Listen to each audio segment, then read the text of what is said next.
Et de retour sur le plateau de votre émission Société, quel bonheur de vous retrouver. Sans plus attendre, on commence avec notre seconde partie de Menu avec Mathieu Topman.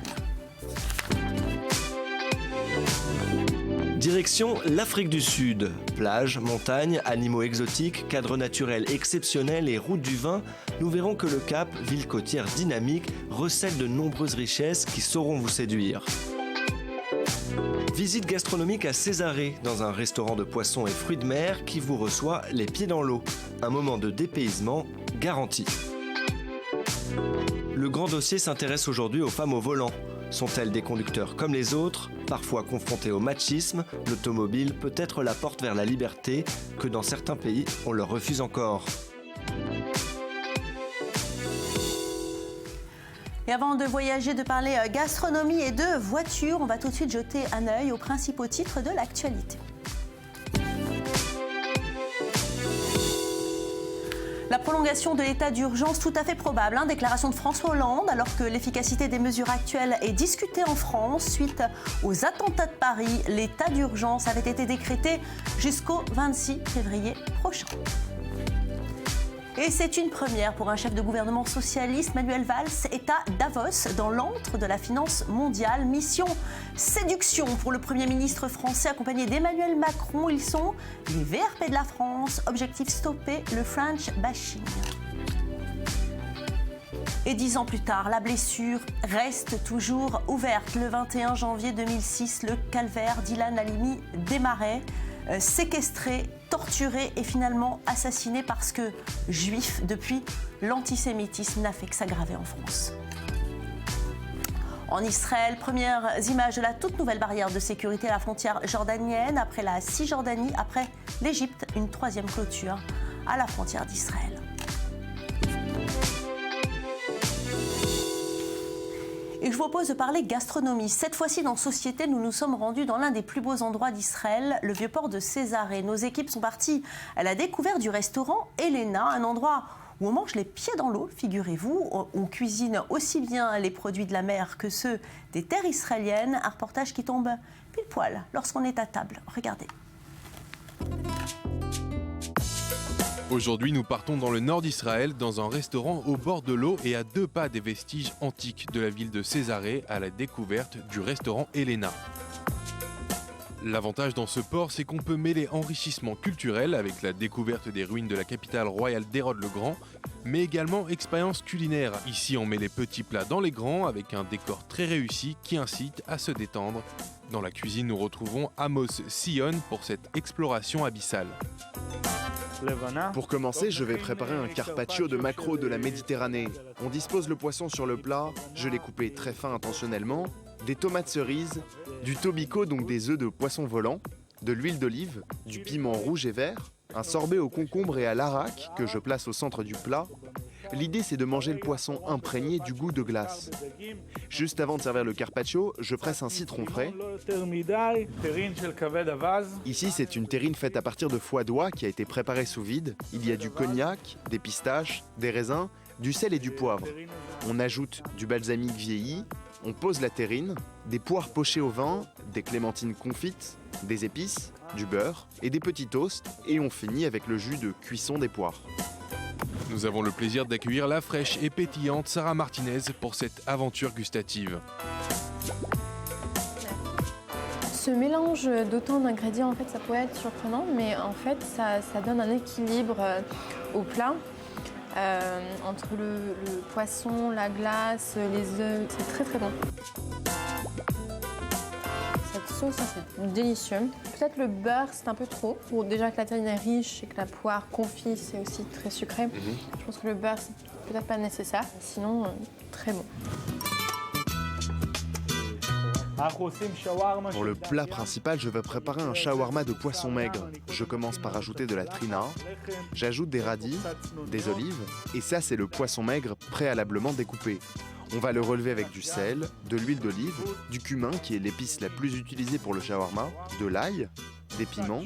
Dès que la poêle a bien chauffé, on envoie le poisson pour le saisir. À ce moment-là, le cumin diffuse toutes ses saveurs au poisson. J'ajoute des courgettes bouillies, des oignons grillés et des tomates.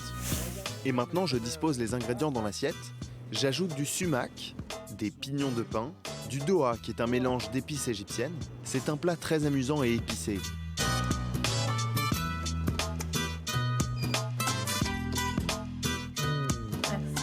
Donc on peut manger ce plat avec la fourchette, mais moi je préfère manger ça avec les doigts.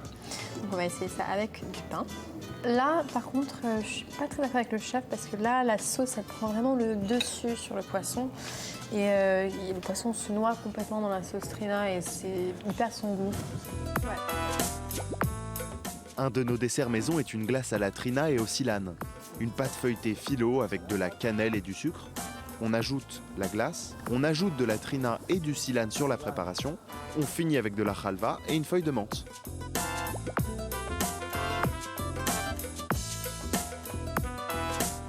Donc cette glace à base de trina et de silane, et je dois dire que le silane en fait c'est un sirop à base de dattes qui est pas très connu à l'extérieur d'Israël, mais c'est très bon, c'est un peu l'équivalent de la miel et ça harmonise ce dessert parfaitement. On commence avec la focaccia faite maison pour 5 €, une terrina loa à 16 €, un carpaccio de maigre pour 13,50 €, un surprenant shawarma revisité au poisson à 11 € et pour finir en beauté, un dessert trina silane pour 9 €. Allez, il faut l'avouer, ce coup-ci, on est sur du très haut niveau, tant par le contexte du restaurant que sur ce qu'on retrouve dans l'assiette. C'est bon, c'est frais, c'est beau et en plus, ça les vaut. Passer au Elena, c'est la garantie d'un moment agréable. Eh bien, j'espère que ça vous a ouvert l'appétit. Mesdames, après Césarée, bonjour Muriel Adassa. Valérie. Vous allez nous amener en Afrique du Sud, un pays célèbre pour son histoire malheureuse et l'apartheid, malheureusement. Mais aujourd'hui, il a beaucoup à proposer aux touristes que nous sommes. Exactement. Je vous emmène plus précisément dans la ville du Cap. Cape Town en anglais, le Cap en français.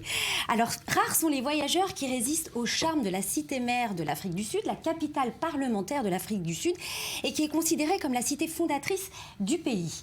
Elle est probablement l'une des plus belles villes au monde qui se doit impérativement d'être visitée.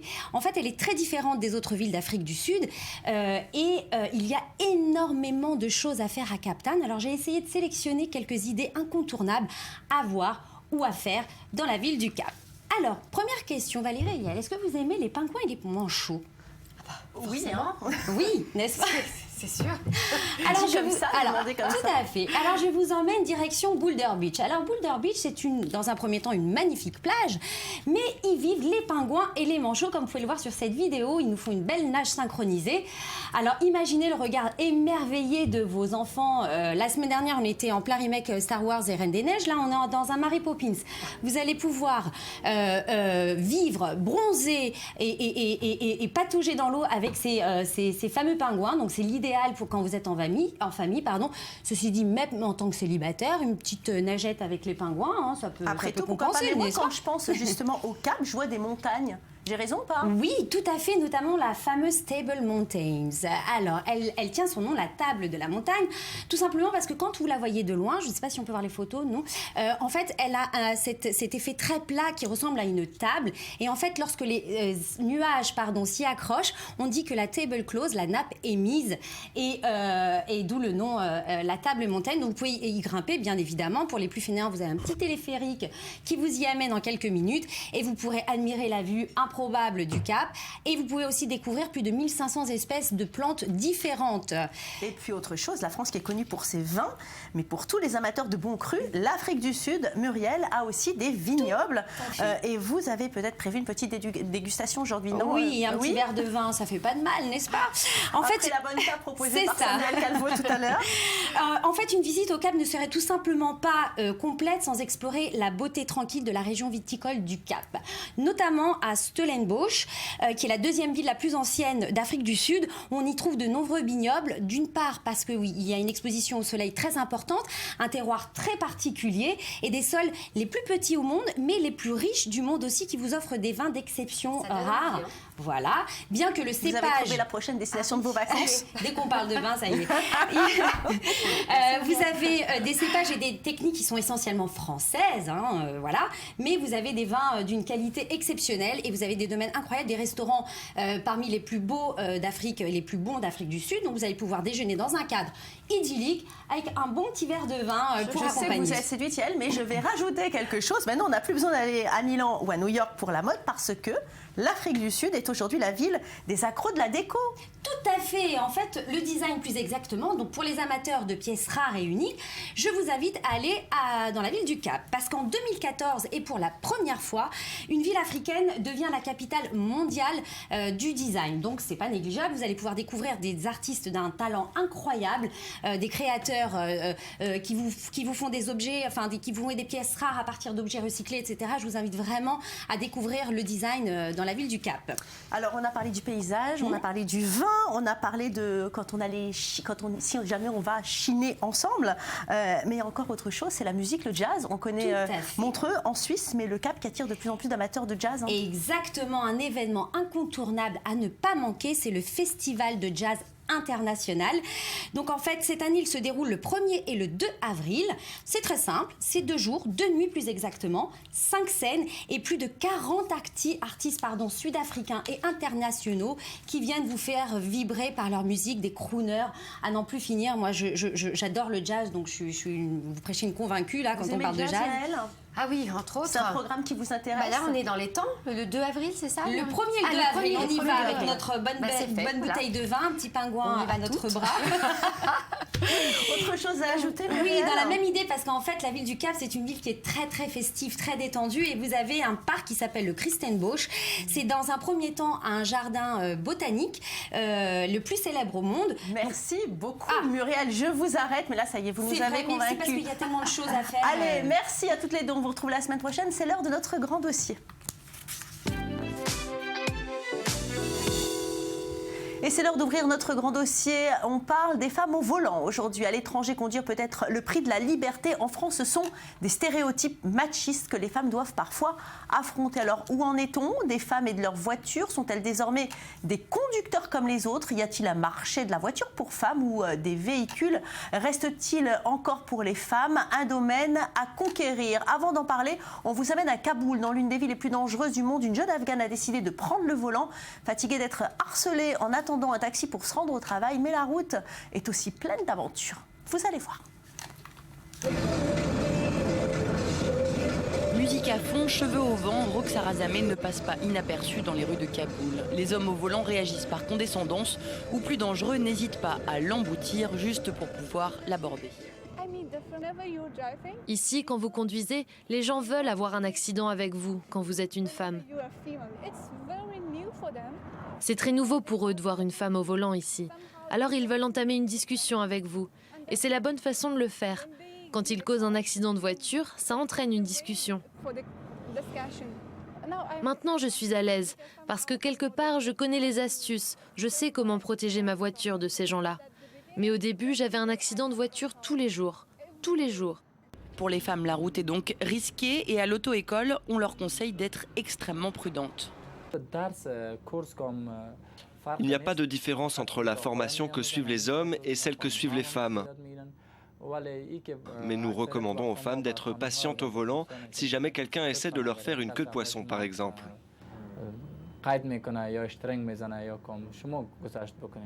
Jusque dans les années 90, une femme au volant était monnaie courante en Afghanistan avant que la guerre civile puis les talibans n'enlèvent les femmes des voitures. Aujourd'hui, elles sont de plus en plus nombreuses à oser y revenir. Avant, il y avait environ 50 femmes par an, mais ce chiffre a augmenté au cours des 15 dernières années et maintenant environ 1000 femmes viennent ici chaque année. Les gens sont enthousiastes et ce chiffre augmente de jour en jour. Pour Roxar, c'est une raison de se réjouir, même si chaque jour sur la route, il y a des obstacles à surmonter. Les gens commencent à s'y habituer. Je suis heureuse que des jeunes femmes conduisent parce qu'il y a beaucoup de problèmes ici. Alors je suis heureuse pour elles, qu'elles soient courageuses, qu'elles aient de l'espoir. Et ce gars est toujours en train de nous suivre. Au volant de sa Toyota, elle ne se décourage pas. 1000 femmes sur 5 millions d'habitants sont en train d'apprendre, comme elle, à conduire. Marie Semelin, bonjour. Bonjour. Alors vous avez préparé ce dossier. Elle a du courage, cette femme, quand même, hein, d'affronter la rue. Elle a du courage, indéniablement, mais ce qui est très intéressant de noter, c'est qu'en fait, le fait qu'elle prenne le volant vient d'un problème qu'elle doit surmonter. Et souvent, ce sont des petites femmes comme ça, de manière individuelle, dans des sociétés conservatrices, là c'est juste un exemple parmi d'autres, qui, face à un problème, utilisent des solutions novatrices qui ensuite peuvent aboutir à un changement social. Elle se met à prendre le volant parce qu'elle ne supporte plus le harcèlement dans la rue, donc c'est plus simple pour elle d'être dans sa voiture. On peut imaginer une autre femme, par exemple, qui devient veuve, qui doit nourrir ses enfants, qui doit trouver du travail plus loin et qui donc prend une voiture pour aller chercher ce travail ailleurs. Et petit à petit, c'est comme ça qu'un changement peut se faire. Pourquoi cette fixette sur les voitures, Marie ? Parce que ça donne du pouvoir aux femmes, bêtement. Ça représente l'indépendance, on peut se déplacer. La vitesse, la Exactement. liberté. Alors, il y a deux choses en fait. Il y a le fait que ça nous rend indépendantes, c'est-à-dire non plus dépendante de la sphère masculine, un homme qui doit accompagner, etc. Et c'est associé à des valeurs, c'est ce que vous disiez, qui sont traditionnellement associées à des valeurs masculines. C'est la puissance, c'est la vitesse, c'est le contrôle de soi. Et ça, qu'une femme arrive et qui dise « moi aussi c'est mon domaine », et forcément il y a des gens que ça hérisse un peu. Alors quelque chose qu'il faut néanmoins préciser, c'est que ces problèmes de femmes d'accès à la conduite n'est pas un problème spécifique dans ce qu'on appelle le monde musulman général. C'est vraiment spécifique à certains pays. Si on prend la Turquie par exemple, ou l'Iran, ou le Pakistan, c'est des pays où des femmes au volant, c'est quelque chose de tout à fait commun. Oui, on vient de parler là de Kaboul, mais en Europe, tout n'est pas parfait non plus, hein. Exactement. En Europe, le problème, là, c'est plutôt le sexisme. Les femmes au volant, ça va avec encore tout un tas de stéréotypes, pardon. Alors, on est maladroite, on ne sait pas se garer. La seule chose qui nous intéresse, c'est d'avoir un petit miroir pour se remettre du mascara. Et c'est le piège dans lequel est tombé le constructeur Renault, avec une publicité que je vous propose de regarder. On regarde tout de suite. Nous, les femmes, nous avons tendance à improviser quand nous ne trouvons pas de place de parking. Mais nous laissons toujours notre numéro de téléphone si nous trouvons un bout de papier. C'est pourquoi nouvelle Renault Twingo vous offre l'option « Désolé de m'être garé là ». Des petites cartes qui vous font passer pour une fille sympa même quand vous êtes mal garé. Rendez-vous sur newtwingo.be pour commander gratuitement vos petites cartes d'excuses. Alors, en regardant cette pub, en préparant l'émission Marie, on s'est quand même dit, on va le dire à nos téléspectateurs, c'est une blague, c'est une parodie. Eh bien, c'est vrai. Je suis désolée de vous le dire, c'est vrai. C'est une vraie publicité qui a été faite par Renault pour la Belgique, en l'occurrence à destination du marché belge, qui a été publiée sur leur compte YouTube. Et devant le dégât que ça a causé, notamment en France, ce sont les Français et les Françaises qui se sont révoltés devant cette publicité, le constructeur a discrètement enlevé cette pub de son compte YouTube, mais des internautes précautionneux en ont fait des copies pour en garder une trace. Ça fait mal au cœur. Pour en parler justement des conductrices en France, on a voulu aussi s'entretenir avec Aliette Hébert. Elle est en direct avec nous par Skype. Bonjour. Bonjour à toutes les deux, bonjour à tout le monde. Bonjour, alors vous avez donc cofondé le site Les Enjoliveuses. Le sous-titre de votre site, c'est la voiture vue par les femmes. Est-ce que vous ne trouvez pas que c'est un peu provoque justement de dire qu'il y a une voiture pour les femmes et une voiture pour les hommes? Vous ne trouvez pas que ça renforce un peu les stéréotypes quand même? Alors effectivement, de par notre personnalité, on est un petit peu provoque dans l'âme, mais c'est pas du tout le cas avec le titre et le descriptif des Enjoliveuses, bien au contraire, parce qu'en fait, finalement, on revendique justement le fait qu'il y ait des voitures pour tout le monde, hommes ou femmes, et que finalement, c'est juste l'œil avec lequel on découvre et on appréhende la voiture qui change, et ce, quelle que soit la voiture, que ce soit une citadine ou un gros SUV. Et finalement, c'est ce qui nous plaît parce qu'on se joue un petit peu des codes en rigueur dans le milieu auto, en y apportant une touche de fraîcheur, une touche de féminité, et peut-être une vision un petit peu plus globale et généraliste que certains autres sites spécialisés. Qui sont vos lectrices et qu'est-ce qu'elles viennent chercher sur votre site ? Alors, on s'adresse effectivement aux conductrices, aux consommatrices, qui ne connaissent pas forcément grand-chose à l'automobile, alors quelle que soit la raison finalement, que ce soit par manque d'intérêt, par manque de temps ou autre chose, et qui finalement viennent sur les Enjoliveuses pour trouver des informations générales sur les véhicules, de l'actualité, des bons plans. Alors bien sûr, on va parler performance, on va parler motorisation, mais pas que. On va essayer d'approcher la voiture avec un regard un petit peu différent, un regard plus global et plus généraliste. Donc on va parler confort, habitabilité, sécurité, stabilité. Et puis au final, que ce soit homme ou femme, à chacun la voiture qui lui correspond, j'ai envie de dire, et que donc avec cette approche généraliste, on a effectivement un lectorat qui aujourd'hui est très féminin, mais on a de plus en plus d'hommes qui aujourd'hui nous suivent sur le site et sur les réseaux sociaux. Pourquoi ? Parce que vous avez une approche plus pédagogique, on va dire ? Vous dites qu'il y a aussi des hommes qui vous suivent de plus en plus, c'est parce que vous expliquez les choses plus simplement ? Je sais pas. Peut-être de manière plus généraliste, c'est-à-dire qu'on ne va pas s'attacher uniquement à la motorisation, on va prendre la voiture dans sa globalité. Et donc, on va utiliser des termes qui, effectivement, peuvent peut-être plus parler à tout le monde, quoi, monsieur et madame tout le monde. Donc, on prend vraiment la voiture dans son ensemble et on essaye de la décortiquer dans ce sens-là. On l'a vu tout à l'heure, la pub peut parfois être machiste. Est-ce que vous ressentez ça, vous, dans les interactions que vous avez avec les constructeurs ? Alors, pas du tout. Bien au contraire, c'est vrai qu'aujourd'hui, on se rend compte, et les constructeurs d'ailleurs l'avouent volontiers, que les femmes sont une cible qui est grandissante, qui est de plus en plus décisionnaire lors de l'acte d'achat d'un véhicule, et que si effectivement monsieur à la base est force de proposition dans le choix du modèle et de la motorisation, madame a également son mot à dire sur ces critères-là, mais également sur le choix des options. Et c'est pas pour rien d'ailleurs qu'à l'horizon 2016, 2017, voire peut-être même plus, l'ensemble des constructeurs souhaitent séduire cette cible-là. On voit d'ailleurs de plus en plus de femmes accéder à des postes à responsabilité, des postes clés chez les constructeurs et les équipementiers. Il y a d'ailleurs aussi de plus en plus de femmes dans le milieu auto. Et puis pour revenir aux enjoliveuses, on a été coup de cœur du jury au Trophée des influenceurs 2014. On a gagné le Golden Blog Award 2015 du meilleur blog auto. Donc c'est bien la preuve que finalement les mentalités changent, qu'elles évoluent et que les femmes finalement sont plus juste une niche dans le milieu automobile. Est-ce que c'est ça qui fait que les constructeurs se sont intéressés aux femmes en tant que consommatrices ? C'est parce que c'est elles qui ont le dernier mot sur l'achat ? Pourquoi pas, hein, si le changement social peut arriver, peu importe la raison, mais est-ce que c'est ça le moteur ? Alors, je n'irai pas forcément jusqu'à dire que c'est madame qui aura le dernier mot sur l'achat d'un véhicule, mais c'est vrai qu'aujourd'hui, c'est vraiment une décision commune entre l'homme et la femme. Autant avant, c'est vrai que les femmes étaient un petit peu en retrait par rapport à ce genre de décision. Autant aujourd'hui, quand quelqu'un veut acheter un véhicule, c'est le couple qui se déplace en concession. Donc c'est vrai que les femmes ont de plus en plus leur mot à dire et au final interviennent dans l'acte d'achat. Restez avec nous, Aliette Hébert. Vous le savez, ici on parle aussi du Moyen-Orient. L'occasion était trop belle. Nous vous présentons les Speed Sisters. Ce sont des conductrices de rallye auto qui sont en Cisjordanie et qui se présentent comme la première équipe de pilotes féminines du monde arabe. Un documentaire a été fait sur elles. Regardez ces images. You will find me in the corner popping bubble gum as I talk my toes and I click my thumb. Got my headphones on to the maximum and my lips mouth the words of my favorite song.